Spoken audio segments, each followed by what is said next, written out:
नमस्कार दोस्तों, स्वागत है आप सभी का फिर से एक बार आपके अपने YouTube channel study for government jobs पर। हमने लास्ट लेक्चर में कंप्लीट किया था टाइम एंड वर्क और उसके बाद प्रैक्टिस की थी। आज हम उसी प्रैक्टिस को कंटिन्यू करने वाले हैं। 7 क्वेश्चंस तक डिस्कस हो गए थे। अगर आपने अभी तक वो वीडियो नहीं देखी तो पहले वो वीडियो देखिए, उसके बाद ही यहाँ से आपको समझ आएगा। क्वेश्चन नंबर 8 है, पी वर्क कर रहा है 3/8 12 डेज में। क्यू ने उसको ज्वाइन कर लिया, मतलब पी प्लस क्यू इसके बाद मिल के काम करने लग गए हैं और बाकी का काम इन्होंने 5 दिन में ख़त्म कर दिया। तो हमें निकालना है कि क्यू अकेला ये कितने दिन में कर लेगा सेम वर्क। ठीक है, तो देखो पी 3/8 वर्क करता है, 3/8 करता है 12 डेज में। इसको कैंसिल आउट करेंगे, आएगा यहाँ पे 4, मीन्स पूरा काम करने में पी को लग जाएंगे 32 डेज। इसके बाद पी प्लस क्यू का डाटा है हमारे पास। पी प्लस क्यू ने कितना काम किया होगा, देखिए यहाँ पे 3/8 काम हो गया था, जैसा कि हमें क्वेश्चन में गिवन है 3/8 ऑफ द वर्क कंप्लीट हो गया था। बाकी का हमें करना है, तो बाकी का बच्चा 1 में से माइनस करेंगे अगर हम 3/8 तो आएगा 5/8। तो 5/8 पार्ट हो रहा है काम का इन 5 डेज। सो 5/8 वर्क हो रहा है 5 डेज में। क्रॉस मल्टीप्लाई करके ये भी निकालेंगे कि P प्लस Q कितने दिन में काम को कंप्लीट कर लेंगे। 5 से 5 कैंसिल, इट मीन्स वर्क जो है वो कंप्लीट हो जाएगा 8 डेज में। देन हमारा ये सेम क्वेश्चन बन गया जैसे कि पहले वाले क्वेश्चंस थे। एलसीएम ले लेंगे 32 यूनिट्स काम है, 32 डेज में पी कर रहा है तो एक दिन में वो कर रहा है 1 unit. P plus Q 8 days में काम कर रहे हैं, काम है 32 यूनिट्स, तो एक दिन में कितना हो जाएगा 4 units. It means P plus Q के काम में से अगर हम पी के काम को लेस कर देंगे तो वो बचा हुआ आ जाएगा क्यू का काम, क्यू की एफिशिएंसी। 4 यूनिट्स में से 1 यूनिट माइनस किया, आंसर आ गया 3। इट मीन्स क्यू 3 यूनिट काम एक दिन में कर रहा है, तो 32 यूनिट्स करने में इसको कितना टाइम लगेगा, 32 डिवाइड बाय 3। आप इसको मिक्स फ्रैक्शन में कन्वर्ट कर सकते हैं, आंसर आ जाएगा 10 2/3 डेज। देखा आपने कितना इजी ये क्वेश्चन बन गया इस तरह से करने से। इसके बाद 9th क्वेश्चन पे आ जाते हैं।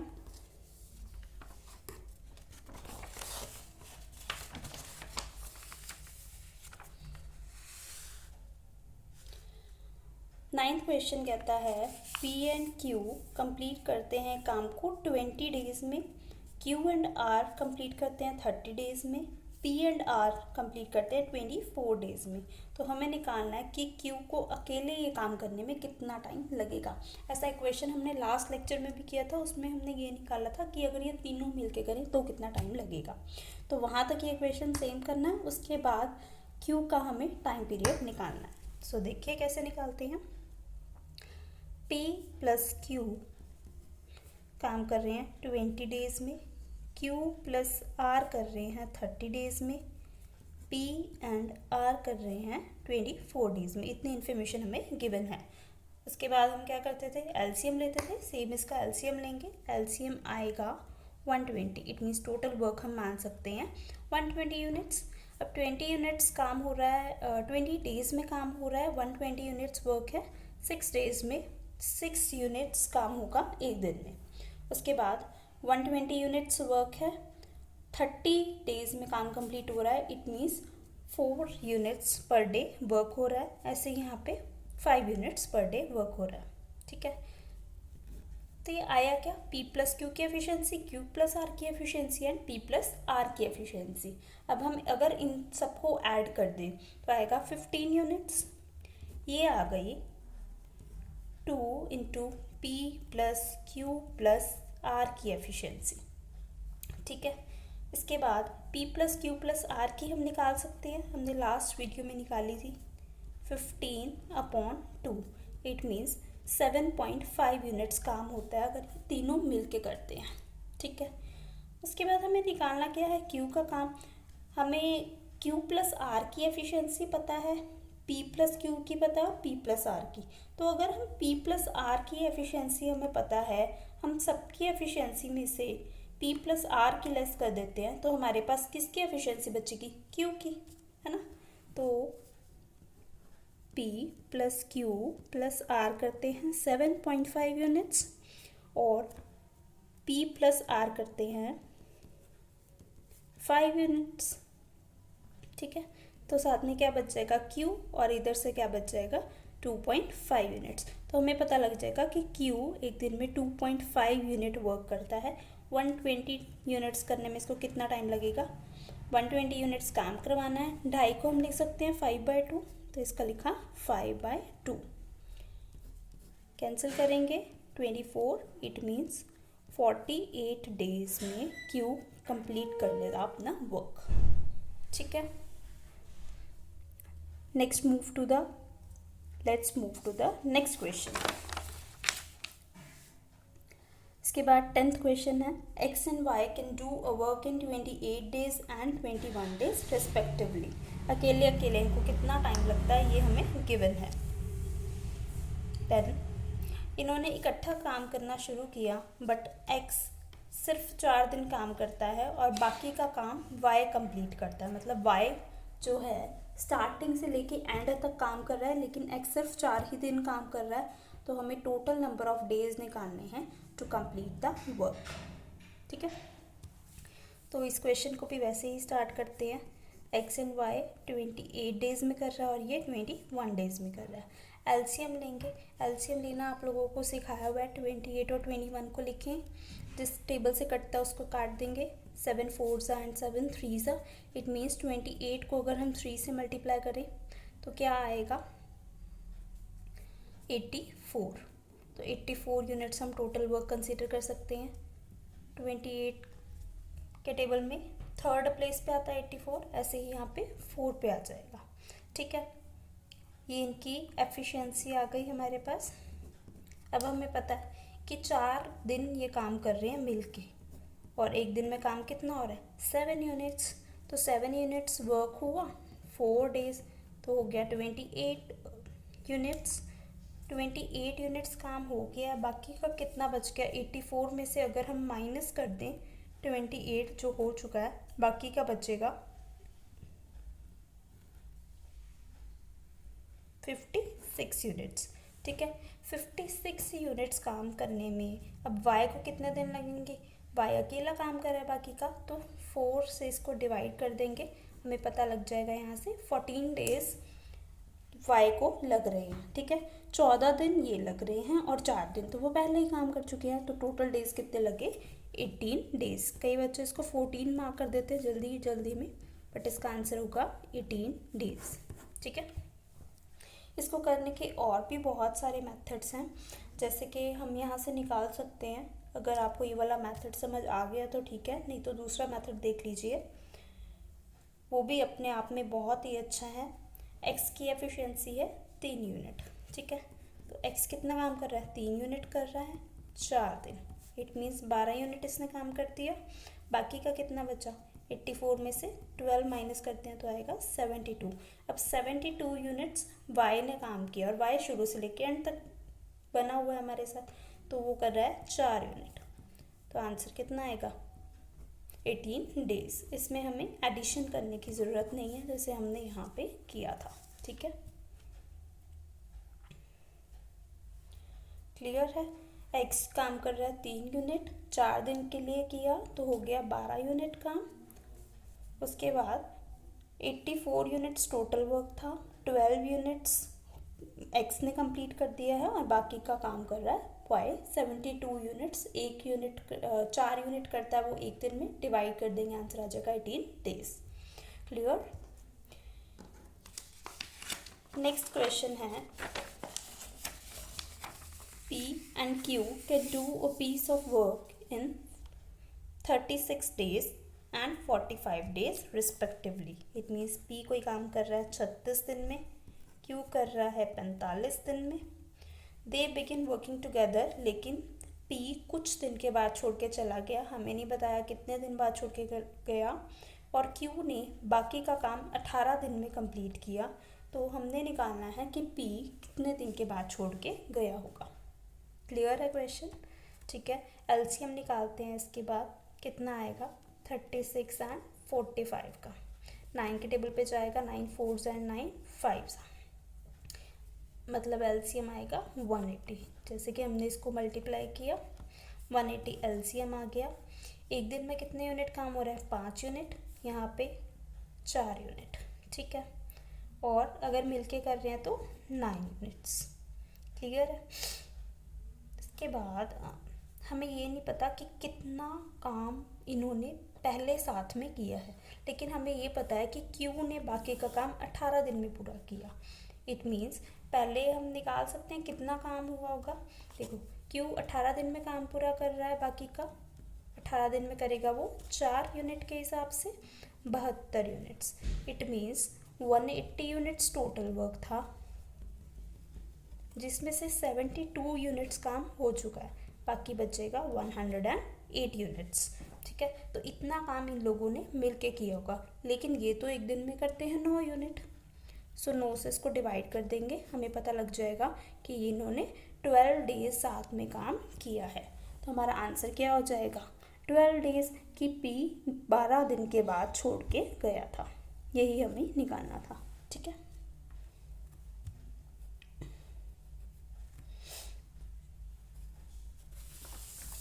Next question is 2 person can build a wall in 12 hours and 16 hours।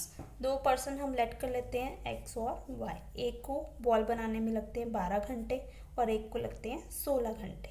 अगर इनका एलसीएम ले हम तो आएगा 48।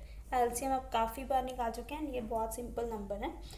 48 के टेबल पे 48, 12 और 16 दोनों के टेबल पे आ जाता है।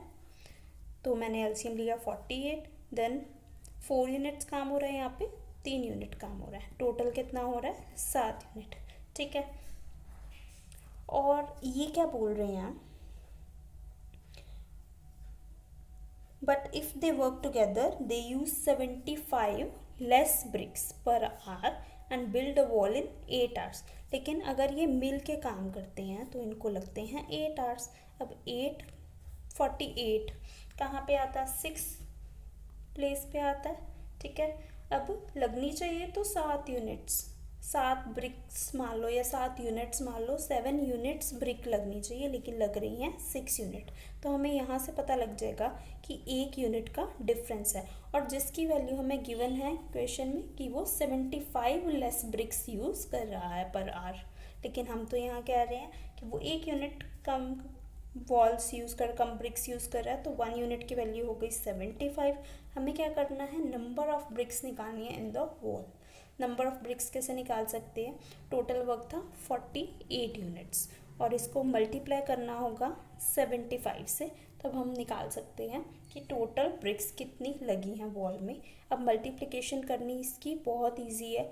75 को लिखो 300/4। ठीक है, ये आ जाएगा 12 एंड टोटल ब्रिक्स आ जाएंगे 3600। ठीक है, and it is our answer. ठीक है, इसके बाद नेक्स्ट क्वेश्चन पे आ जाते हैं। क्या बोल रहा है,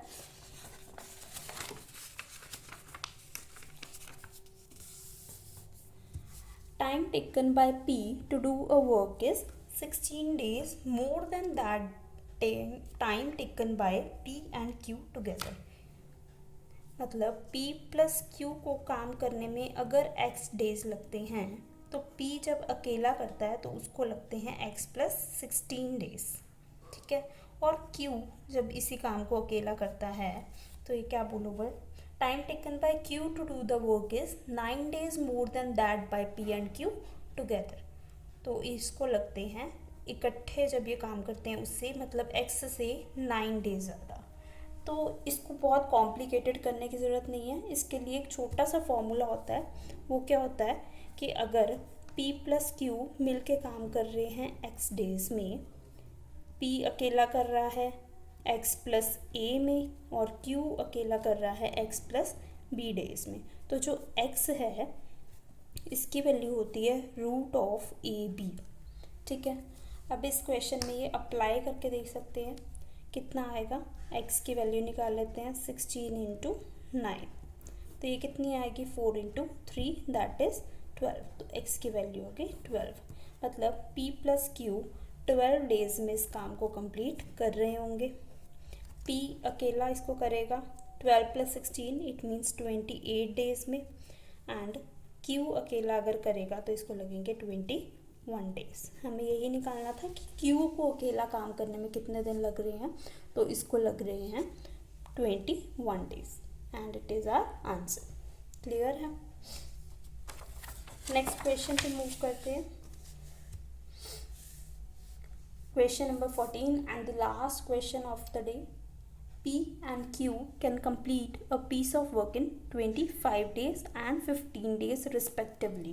मतलब P अगर अकेला कोई काम करता है तो उसको लगते हैं 25 डेज, Q कोई काम करता है तो उसको लगते हैं 15 डेज। तो इस काम को P स्टार्ट करता है, उसके बाद ये ऑल्टरनेट डेज पे काम करते हैं। इसका क्या मतलब है कि एक बार P काम करेगा, फिर Q काम करेगा, फिर P काम करेगा, फिर Q काम करेगा। ठीक है, इसमें हमें कुछ बोला हुआ है कि P begins the work. P इस काम को स्टार्ट कर रहा है, लेकिन अगर हमें ये ना बोला होता तो हम तब भी मानते कि P ने ही पहले काम को स्टार्ट किया है, क्योंकि इसके अलावा कोई इन्फॉर्मेशन हमारे पास नहीं है। ठीक है, लेकिन ऐसे क्वेश्चंस में जनरली बोला होता है। तो इस क्वेश्चन को स्टार्ट करने का मेथड क्या है, LCM लेंगे, सेम मेथड है। 75 LCM आएगा, इट मीन्स 3 यूनिट्स काम एक दिन में हो रहा है यहाँ पे, और यहाँ पे हो रहा है 5 यूनिट्स वर्क। ठीक है, और ये मिल के करते हैं 8 यूनिट्स वर्क। क्लियर है। अब आप ध्यान से देखिए, हमें काम कितना करवाना है, 75 यूनिट्स वर्क। पहले P ने काम किया, फिर Q ने काम किया, फिर P ने किया, फिर Q ने, फिर P ने, फिर Q ने। लेकिन ऐसे हम कब तक निकालते रहेंगे, इट मीन्स पहले 3 यूनिट काम हुआ, फिर 5 यूनिट काम हुआ, फिर 3 यूनिट हुआ, फिर 5 यूनिट, फिर 3 यूनिट, फिर 5 यूनिट, 3 यूनिट, फिर 5 यूनिट एंड सो ऑन। ठीक है, सो हम देखेंगे कि यहाँ पे P प्लस Q का एक पेयर बना लेंगे और ये टोटल वर्क आ जाएगा इनका 8 यूनिट्स। इसका मतलब हम मान सकते हैं कि 2 दिन में जो काम कंप्लीट हो रहा है वो 8 यूनिट कंप्लीट हो रहा है।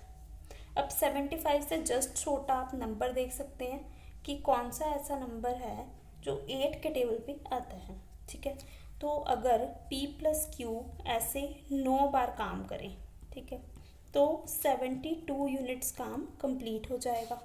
ठीक है, लेकिन अब ये जो 9 पेयर हैं, है ना, 9 पेयर्स हैं, तो इसको हमें क्या करना होगा, 2 से मल्टीप्लाई करना होगा, तो हमें एक्चुअल नंबर ऑफ डेज पता लगेगा कि कितने दिन में 72 यूनिट्स वर्क कंप्लीट हो रहा है। तो 9 को 2 से किया मल्टीप्लाई, आ गया 18 डेज। 18 डेज में हो रहा है 72 यूनिट्स। ठीक है, इसके बाद बारी किसकी आएगी, P की आएगी, क्योंकि P प्लस Q का पेयर लिया, P ने भी काम कर लिया, Q ने भी काम कर लिया, फिर बारी आएगी P की, तो बाकी का काम रह गया 3 यूनिट। अब इन 3 यूनिट को करने के लिए P को कितना टाइम चाहिए, 75 में से 72 यूनिट्स वर्क हो चुका है, बाकी बचे 3 यूनिट। P 3 यूनिट ही काम करता है, तो इसको एक पूरा दिन चाहिए होगा, तो हमारा आंसर हो जाएगा +1 डे, जो कि P काम कर रहा है अकेले, इट मीन्स 19 डेज। क्लियर। एक बार फिर से ये वाला क्वेश्चन समझा देती हूँ कि थोड़ा सा डिफरेंट है और अच्छा क्वेश्चन है, अच्छा वाला टाइप है ये। P एंड Q कंप्लीट कर रहे हैं किसी काम को 25 और 15 दिन में। ठीक है, लेकिन यहाँ पे ये ऑल्टरनेटिवली काम कर रहे हैं, पहले एक पर्सन काम करता है, फिर दूसरा करता है, फिर पहले वाले की टर्न आ जाती है। मतलब पहले P काम कर रहा है, फिर Q कर रहा है, फिर P कर रहा है, फिर Q कर रहा है, फिर P कर रहा है, फिर Q कर रहा है एंड सो ऑन। हमें काम करवाना है 75 यूनिट्स। यहाँ पे एफिशिएंसी निकाल ली हमने और P प्लस Q का हमने टोटल वर्क भी निकाल लिया। ठीक है, हमने क्या किया, यहाँ पे P प्लस Q का पेयर बना लिया। P काम करता है 3 यूनिट, Q करता है 5 यूनिट, टोटल हो जाएगा 8 यूनिट। ठीक है, 8 यूनिट करके अगर ये 9 बार काम करते हैं, मतलब 18 दिन तक अगर ये काम करें तो जाके 72 यूनिट्स काम कंप्लीट हो जाएगा। लेकिन हमें तो करवाना है 75 यूनिट्स। बाकी के 3 यूनिट कौन करेगा काम? बाकी के 3 यूनिट करने की बारी आएगी पी की। ठीक है, क्योंकि लास्ट काम किया है क्यू ने, अब पी काम करेगा। पी की एफिशिएंसी ही 3 यूनिट है, तो 3 यूनिट करने में उसको 1 दिन लगेगा। तो 18 + 1 19 डेज में हमारा काम कंप्लीट हो जाएगा। ठीक है, तो यही हमारा आंसर है। ऐसी और वीडियोस को देखने के लिए हमारे चैनल को सब्सक्राइब करना मत भूलिएगा। Thank you so much.